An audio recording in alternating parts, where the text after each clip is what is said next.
अभी तो शुरुआत है, ये तो ट्रेलर है, पिक्चर बाकी है। अध्यक्ष महोदय, धन्यवाद। अध्यक्ष महोदय, आपने मुझे बोलने का मौका दिया। मैं जादवपुर लोकसभा क्षेत्र से पहली बार चुनकर इस सदन में आई हूँ और मैं धन्यवाद देना चाहती हूँ मेरी लीडर ममता बनर्जी और अभिषेक बनर्जी का, और जादवपुर लोकसभा क्षेत्र के सारे वोटरों का जिन्होंने मुझे भारी बहुमत से जिताया और इस सदन में भेज के बीजेपी को एक पैगाम दिया कि पश्चिम बंगाल में माननीय सदन में इन नेताओं को धन्यवाद नहीं होता। आप और ये संदेश सर, ये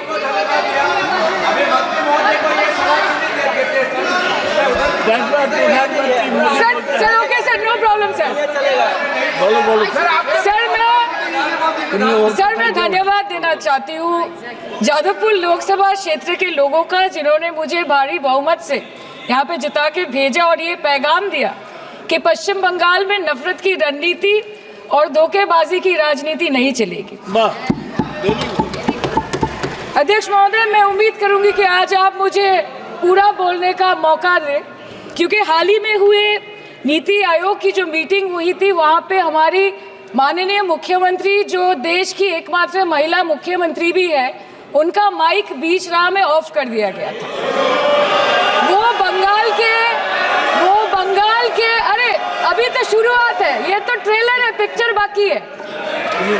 अध्यक्ष महोदय, मैं आपसे ये बोलना चाहती हूँ कि वो बंगाल के हक के लिए यहाँ पे सवाल उठाने आई थी, वो बंगाल के लोगों की बात रखने यहाँ पे आई थी, लेकिन उनका माइक ऑफ कर दिया गया। आपके माध्यम से मैं इस सदन में उपस्थित वहाँ जो बैठे हैं माननीय सदस्य, कोई भी नीति आयोग या कोई भी घटना को सर एक लाइन आपका डिलीट करेंगे सर, एक लाइन सर, मैं यही बताना चाहती हूँ कि बंगाल के लोगों का गला घोटने का काम किया गया और उनकी आवाज को बंद करने का काम किया गया।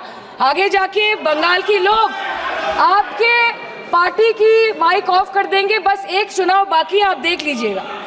Sir, all India Trinamool Congress इस सदन और इस देश का 3rd लार्जेस्ट ऑपोजिशन पार्टी है और हम आपसे धन्यवाद हम आपको देते हैं कि आपने हमको रेलवे, स्वास्थ्य, शिक्षा और आज ये पशुपालन जैसे महत्वपूर्ण विषय पे चर्चा करने का मौका दिया।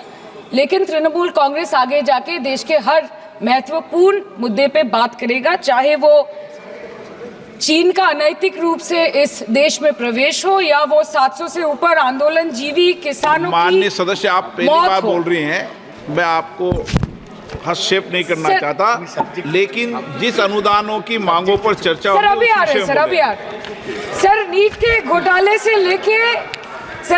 घोटाले से लेके जीएसटी के बोझ तक, एयरपोर्ट की छत टूट जाने से लेके रेल पटरी से छूट जाने तक तृणमूल कांग्रेस के सदस्य, हर सांसद देश के हर गंभीर मुद्दे पर चर्चा करेंगे। बस यही आपको बोलना था। रिस्पेक्टेड सर, महामती मानुष is the Magna carta of the governance of West Bengal and our party, and I feel truly honored that today I've been given the opportunity to talk on a ministry which is intrinsic to the Mahamati Manush of the country. हमारे किसान अपनी मवेशी को, अपनी फसल को माँ की तरफ पूछते हैं, जिस खेत में वो हल चलाते हैं उस जमीन को नमन करते हैं। But does this major sector get support from the government?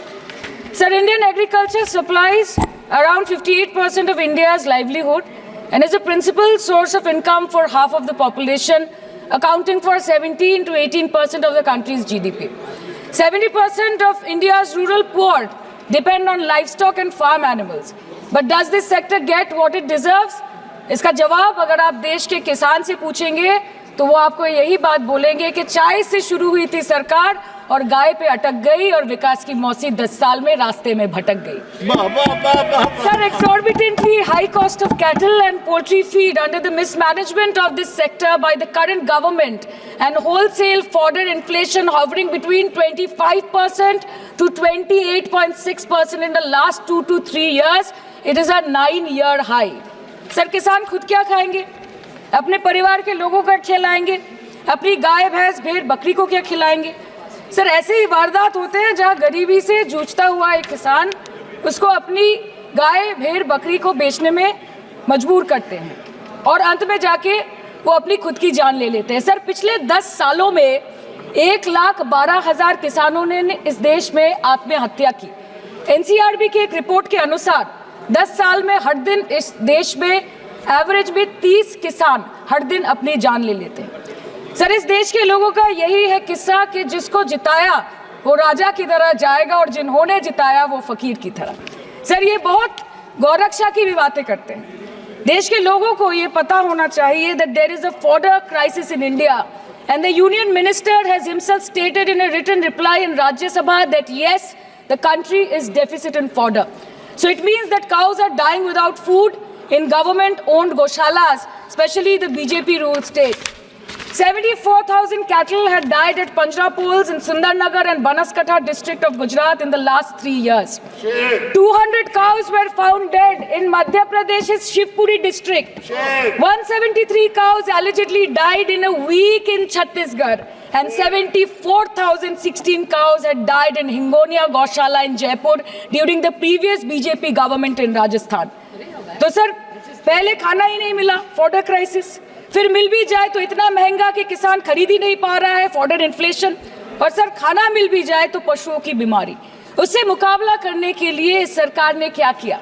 The Parliamentary Standing Committee on Agriculture, Animal Husbandry and Food Processing presented its report which stated that 32.7 lakh cattle were infected by the viral lumpy skin disease across several states and a whopping 2.4 lakh cattle died within months. ये बोलते हैं कि गाय हमारी माता है पर माँ की रक्षा करना इन्हें नहीं आता है। अध्यक्ष महोदय, हम सब जानते हैं कि इस मिनिस्ट्री के अंतर्गत डेयरी भी आता है और भारत इस पूरी दुनिया में दूध के उत्पादन में नंबर 1 है, contributing to almost 24.46% of global milk production.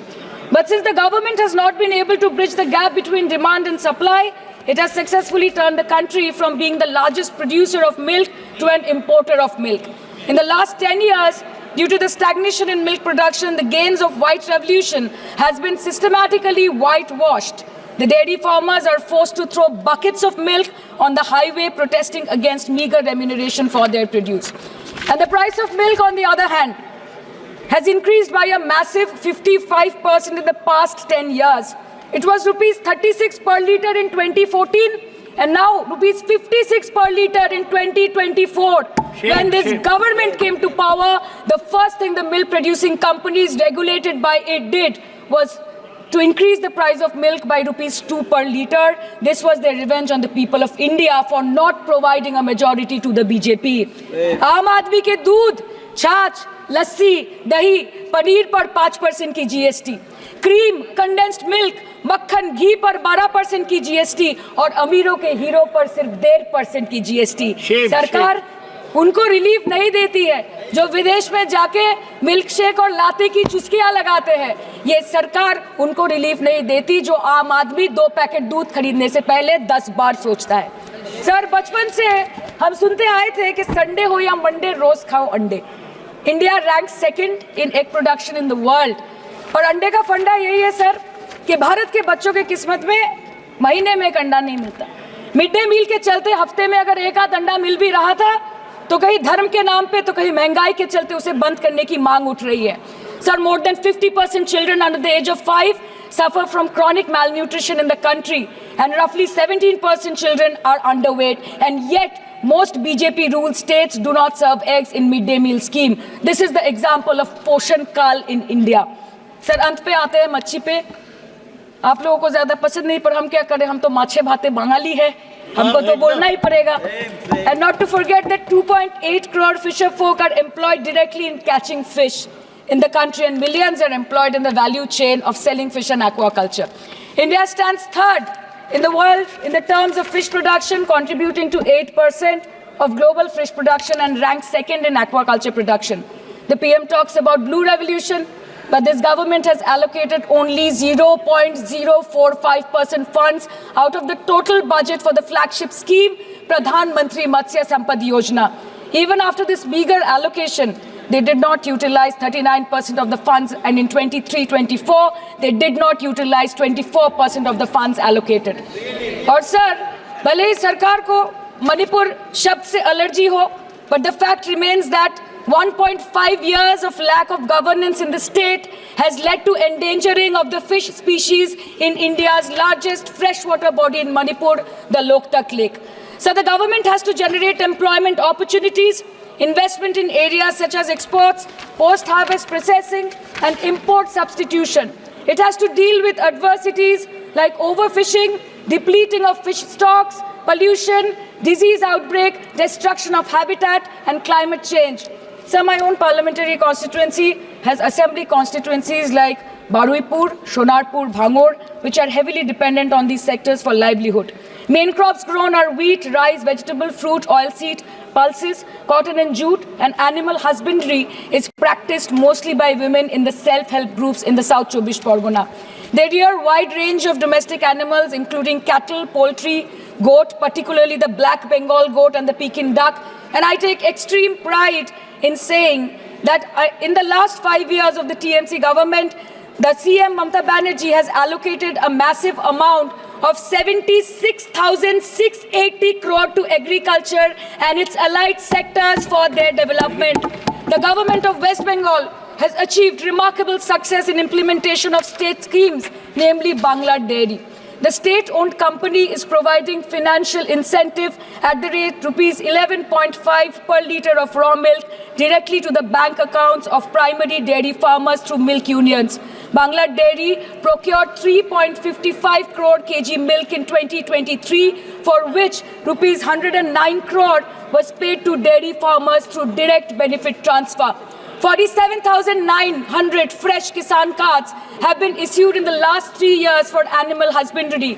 Up to 30th November 2023, rupees 393 crore was sanctioned to marginal animal rearers in the rural areas. Bangla Shosho Bima scheme, a fully state-funded scheme for crop insurance. Total 1.28 crore farmers were enrolled under the scheme during 23-24. 70 lakh farmers got claim settlement worth rupees 247 crore.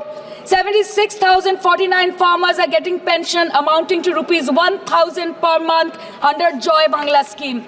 Super Bangla scheme was introduced in 2014 for ensuring remunerative prices for agricultural produce, integrating about 80,000 farmers and procuring about 100 metric tons of perishables daily. The annual turnover of this project is now rupees 106 crore. 77 new stores have been opened in financial year 23-24. 186 Krisak Bazars sub-market yards are running successfully, providing excellent marketing infrastructure for aggregation and ease of marketing. And to be mentioned that West Bengal is one of the largest cold storage capacities in the country at more than 87 lakh metric ton with 620 cold storages. New investment of rupees 239 crore is upcoming in this sector this year with an employment opportunity for nearly 20,000 people. अरे उधर वाले बता इसमें बुरा क्या है, हवा के चार झोंके अगर इधर से भी गुजर जाए तो. Now coming to the demands of pending funds from the government of India to West Bengal on animal husbandry and welfare. 50% of the central share, rupees 12.72 crore for financial year 23-24, being the recurring expenditure for mobile veterinary units is pending with the government of India. Government of West Bengal requested for sanctioning an additional 126 MVUs for 24-25. However, it was regretted, citing want of funds. The proposed central share of 49.93 crore for financial year 24-25 for assistance to states for control of animal disease has not yet been released by the government of India. Despite repeated persuasion, Department of Animal Husbandry and Dairying has not released the central share of rupees 10 crore for financial year 24-25 for various ongoing national livestock mission schemes, including the project for the establishment of Buck Semen Station in Horinghata. ये तो बस इसी ministry से बकाया है बंगाल का. अभी दूसरी मिनिस्ट्री प्रक्रिया तो पता नहीं कहाँ पे जाके ये खत्म होने वाला है. मैडम, मैं बस ये कहना चाहती हूँ कि इस बीजेपी सरकार ने पिछले 10 सालों में इस देश के लिए क्या किया, उससे बड़ी तालिका बनेगी कि 10 साल में क्या क्या कर सकते थे पर किया नहीं. 2014 में जो किसान मोदी है तो मुमकिन है सोच के और अच्छे दिन के ख्वाब देख के बीजेपी को वोट दे रहा था, आज 10 साल बाद वो बोलता है कि मोदी है तो नामुमकिन है. शायद अभी वो किसान है भी नहीं. तो इसीलिए मैं बोलना चाहती हूँ कि समय बड़ा महत्वपूर्ण होता है अध्यक्ष महोदय और बड़ा बलवान। बंगाली में हम एक बात बोलते हैं कि समय गेले साधन होबे ना। इसका मतलब यही है कि अगर समय चला गया तो साधना नहीं होगी, अगर भक्त रूठ गए तो आराधना नहीं होगी। और 3 से 303 से 240 के आंकड़े बोलते हैं कि इस बार जो आप चले गए तो दोबारा लौटने की संभावना नहीं होगी। तो यही बोल के मैं अपनी बात खत्म करती हूँ। Thank you so much.